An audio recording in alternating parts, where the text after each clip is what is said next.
Chirach go program Gàidhlig sa J. Welcome to program 50. In a minute or two, we're going to be landing here out in Chirach, in Tiree. Here it is, just to the west of Mull and to the south of Skye. On the program show, Bishain e Brian Mun Voig. We're going to be describing different parts of the body. Agus, Bi Misha e Brian, Bi Shechnod Hirishjo. I'm going to be meeting 7 people from Tiree who have agreed to represent the 7 ages of man or woman. Now, we've already had the words for head, caun, hair, fop, and eyes, sulu. In these situations, look out for the word for ear, boas, boas.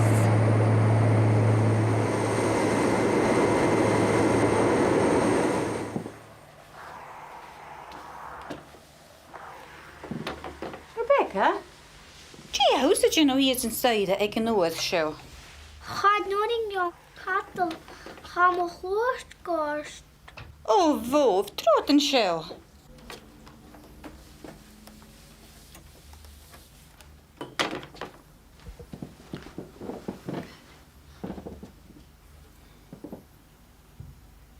Nis show chlúas a gorst. Chane a chloos seo. A fel o cínjoch. Ha. Trot ors da gadi. A fel fys agad, gi ha class a 3 gianw sa fat yn ymadach. PE, ynye? Se, gadi, PE. Ach van y clwys yn eg Rebecca gorst yn jachlyn sa chai, yn oed efo PE am. Da, cers glor.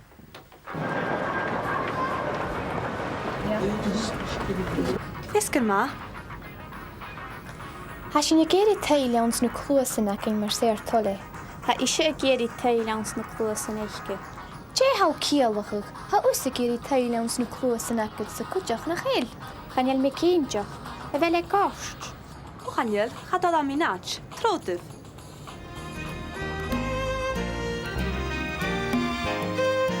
Am a chlúas gorst. Mae ear is soa. Am a chlúas gorst. Clúasan, ears, clúasan. Wel, a Philip a fas môr na chi. Ha?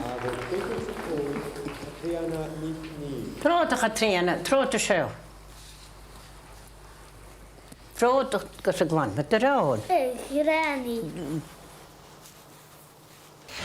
First, the infant, and we're going to begin by meeting someone who isn't even born yet. Hello, Rhoda. Hello, Isabel. Cymra how? Hagad ma tapale. Clever. Ishbel McKinnon has worked in Tiree Airport for the last 15 years, and she's expecting her 3rd child in just a few weeks. Kun je ha du like a trisha lenef? An an nai siachgynyn. Skimmer ha farachgi.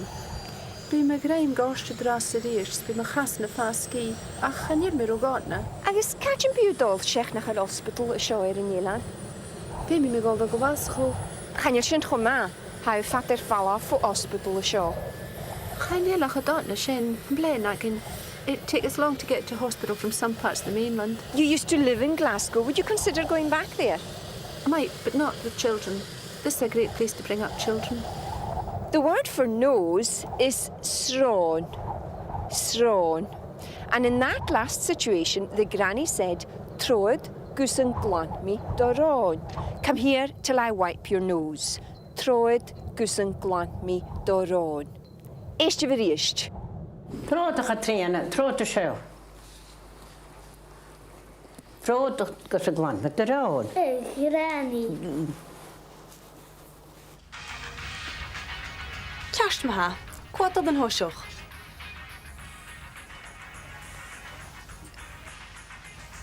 Sin chluas.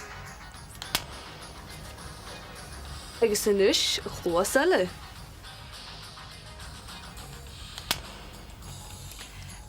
Siwt, ha mi gisol, fasgol dy hwlen.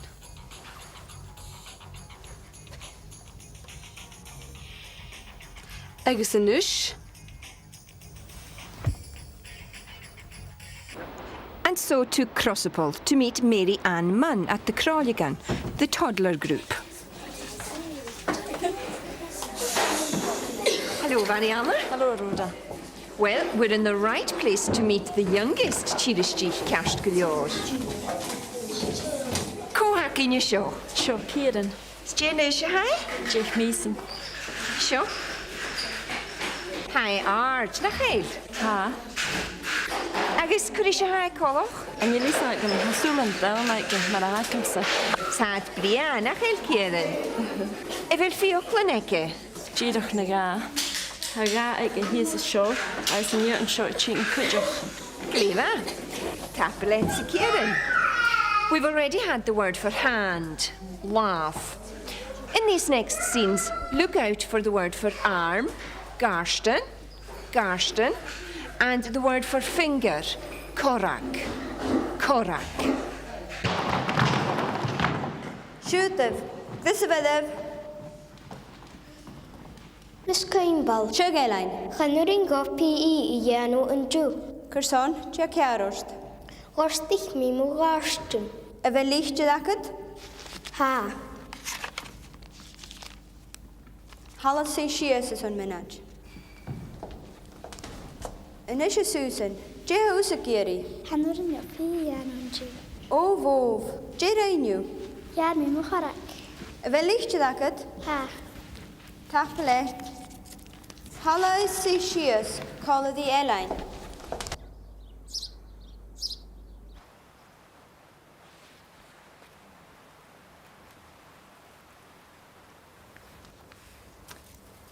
Fe me dw siach at wren. Femi? Han tjesioch siawn na samta. Ha, gyma siawn na sante. Agus siaw. Haid het fwchta. Ha, pwftan ac om se. Trwd.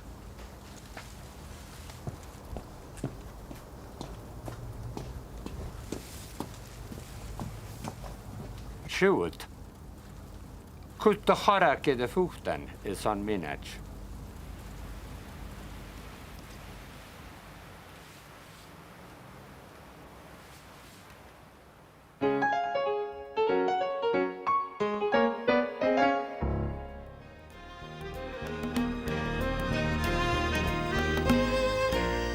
Gost ich mi mo garstan, I hurt my arm. Gost ich mi mo garstan, jar mi mo chorak. I cut my finger, or I've cut my finger, jar mi mo chorak. Curt a chorak ar a fúchtan, put your finger on the button, curt a chorak ar a fúchtan. Jeanette Cameron is 6 years old and loves going to the bilingual unit in Tyree's only school. But after school, there are even better things to do. Oh, coa sio. Seo lassie. Nach I ha bria. Ha, mi tys biegi. Han tacris ora. Ha. Tapelet. Sionish. Mo garston, my arm. Mo garston, agus mo chorak, my finger. Mo chorak. Eiste vriest son garston, agus chorak. Chanúrin go PE I dhéanú an dú. Cursán, Seo Cearúst. Gorstich mi mú gárstum. Inis a Susan, Dé ús a géirí, Chanúrin go PE dhéanú an dú. ó bhóh, Dé réiniu. Dhéan mi mú chorach. A flying visit now to the co-op in Scarinish to meet Mary Flora Campbell, 19 years old and engaged to be married. Hello, Mary Flora, je de chor. Cor macht eigenlijk. Liva, a fel sif drank? Has een drank jou. O, mi alto neoch, kun je sif dolle fosig? Tapelit. En jullie zakken haast. A fel calan a goper kuchok. Has je zeuren houden. O, smak a fel oper ek yn g-shakif. Has een gema fostel nog. Fel, yw hen agos calan son ffwroch an yn chirig as jai gaif posig. Raak het jera. Liva, nisje, Jeffrey se hasio? Goed nog te gaan. Tablet. Tapelit.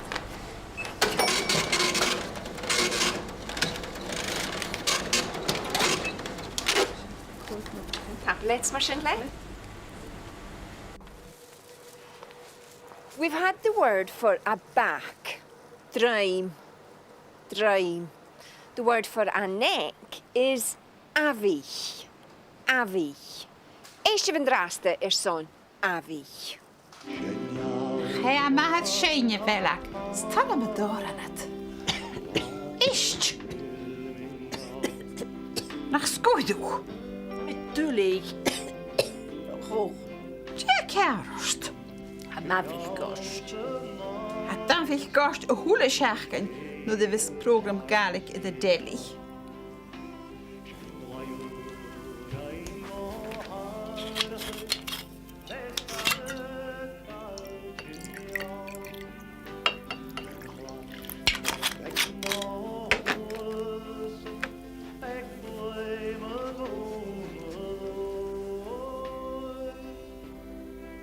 Wel dafydd na siarad nisht. A tapelecht. A met fechyn gael dafich sy'n gost gwydwch. Wel, rwyd big a chai fas na siarad nisht.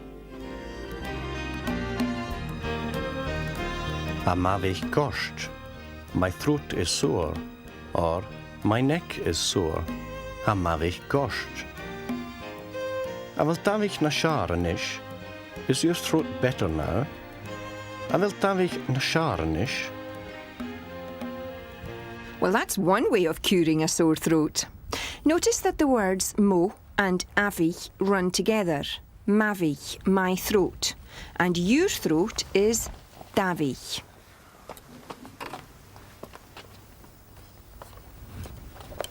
For more scientific medical treatment, Tiree relies upon its health centre and upon its one doctor, John Holiday, a 40-year-old who's made the island and its culture his own. Hello, Rhoda. Hello, John. Cymr haw. Hag doil tapelecht. Nis, chan je chiristeoch a hanad? Chan je san sassing a hami. Agus cymr haw cwrs dy rwt y fi ffwroch i'r ilan? I cost a grum 4 va. A dwi lag yd ffwroch, ma ha? O, hag a jera. In je doi behe fawan y ha awn? She, mar a strichke ha na dynje a ha fwroch an gumafalling. Clefa? Oh, Dia cearst. A mavich gost. A dafydd gost o hwle siachgan no ddefys program Gaelic i Gàidhlig.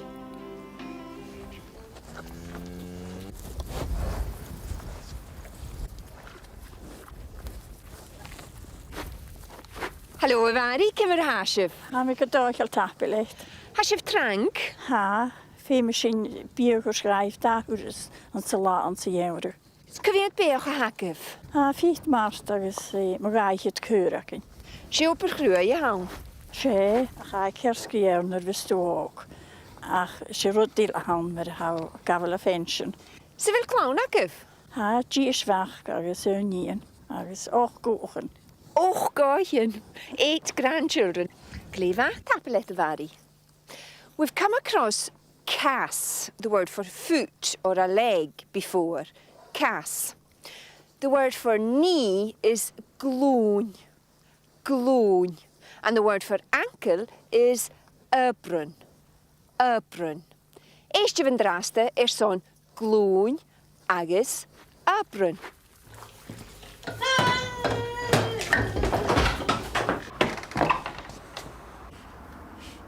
O, Yvonne, di hach y gwtse. Fwt mi. O, fro, nac trod gos yn ni grani dy glwn. Trod.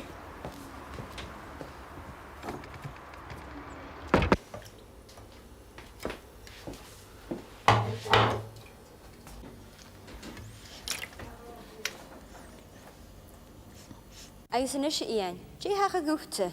Möbryn. Dybryn? Hwch mi sias yn styra i sgostich mi möbryn. Trod gys yn feicht mi. O, fof, hai gors kerst gyliawr. Y fe licht yd agad?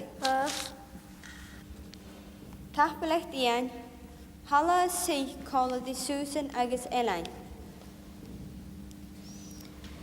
Agus yn ysg, Rebecca, di ha cear orsa? Ham chlwys gors. Y ddiysg? Y fe licht yd agad? Fa, a chael mi i. Yn eisiau, clas y 3, sies y fec yn dorys, hasyn y dolymach o chlich rounders.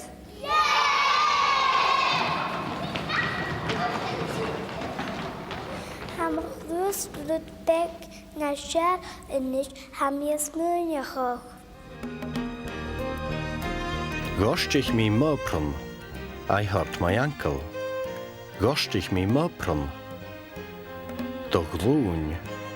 Your knee. Do glún. In your 70s, after a hip operation, you might take things a little easier.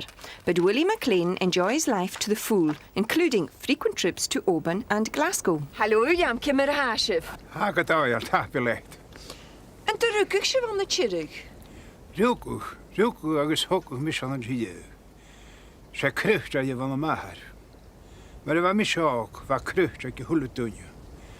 A chaine lenágur I chodéhal é op I crucht go dú. En bí si bh camal go má? Bí go deireh, chaine mit an mór an cosach go níos. Lem chrúchan. A cha mi dreif a gas. Oh, sile fami luft chun a forstar ma ha. Gif go deireh. Listen to those seams again. The word for ankle is upran, and my ankle is mabran. Dubran? Hús mi sé san steire is gostich mi mupran. Tródgus an feicht mi. Seo, díos bhfuil sin na sear. Trád agus suúir cúing sénar or san mínut. Cém na do lúne níos? Bhí na sear.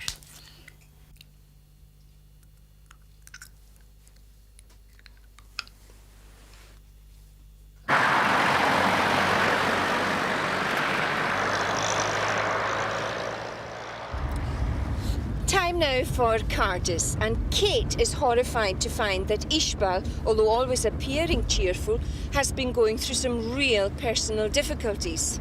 What kind of friend am I, she asks herself. You see, she's been too full of her own worries to notice someone else's. Due to circumstances beyond our control, the part of Ishbal Nikra will now be played by Flora MacDonald.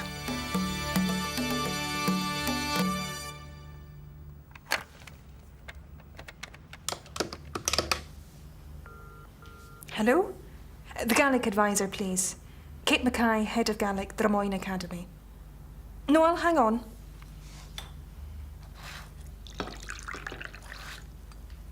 Hello? Oh, hi, you going? Gaan je? A mé lorach oper. Shug oper. Oper oer go heen. Ach, gaan je lekker jiffer. Skolsen bi an an aatjes bi. Ach, berle me weer fall af Glasgow. Oh, tjide geloose suringa. Kerstmata. Tapelat.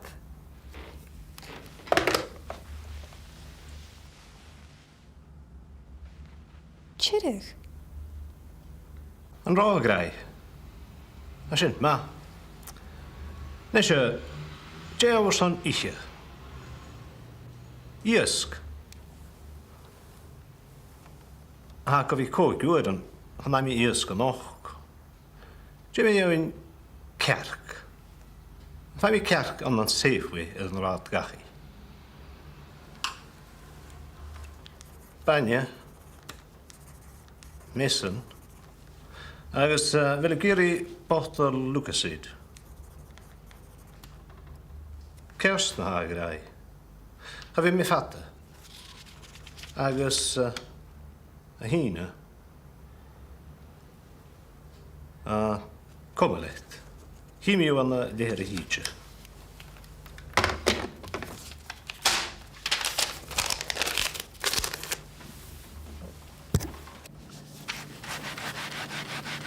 Mam, heb mi ski, heb mi son er go gachi. Han o'r gynnu gol gachi has dy gyr. Am fai mi gyt me ha. Han il gyda cymami y jiw o gyr. Chyfa har amach. Shit dy rhyw.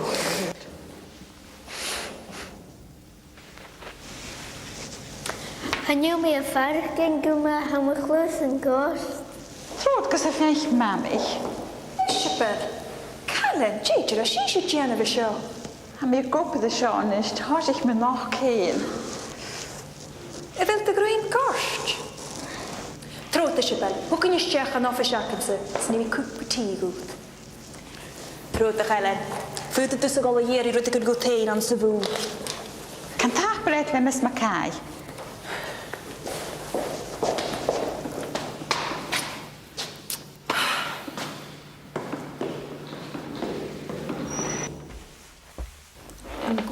my heen vak, Gàidhlig en Dienef. Gola. Had de kraken de hoogtje. Ai. Gola mi sin. O gian go seo raid. Yn jalaf clych ysgrifw, mwysd ag efod. He osach ma, ach... Tegen, nach la frikkerig. Ha, Isabel. Ach stochen ach by mi hi nawn. Kimmer. Ha mi lorach oper an yn sgalile. Harwydyn gymatulig yn sio. Isabel ag rai. Isabel. Jeitr a ciawr. Harwydyn yn oawas a beth tachast. Isgo je hawn. Jeet, ze eertje hawn, dun jakem. Sio. De ga je oper. Roi an yn tupist. Harro, a gaan of fakel het dun je bij. Jeet. Eertje ze vriezen. Vriezen? Oh, Heerie. Isabel, Isabel. Jane showers a carriage on the midger. I'm here to be gewoon the triplet and I come heen. Who decided she is anyway? In there with that Miss Mackay yanking away in Gaelic, while we're out here knocking our pans out. Listen, ach you go here agus Kellen gach I call her room so knock. Run me shepherd's pie ride. Over sin skynnele geet. Ach fim me kriege goed in noppe dat ik me dosig. Ga je een noppe zijn makken te groeien? Ach fim me edike te gastnig. Wel, stok kunnen er eentje op een asher eingoed.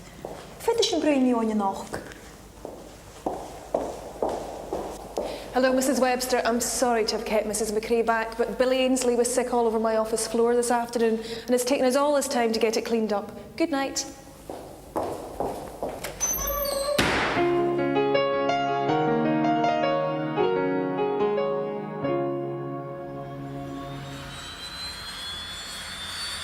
Sinemaha is on a program show. That's it for this program. In Nahuris, next time we're going to be talking about health issues and I'll be looking at complementary or alternative medicine.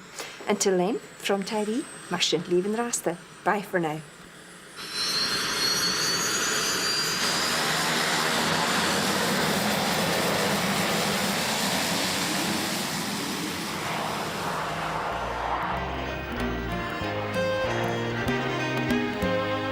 In this program, we introduced you to Mochluas. Mochluas. Na Cluas an Akat. Na Cluas an Akat.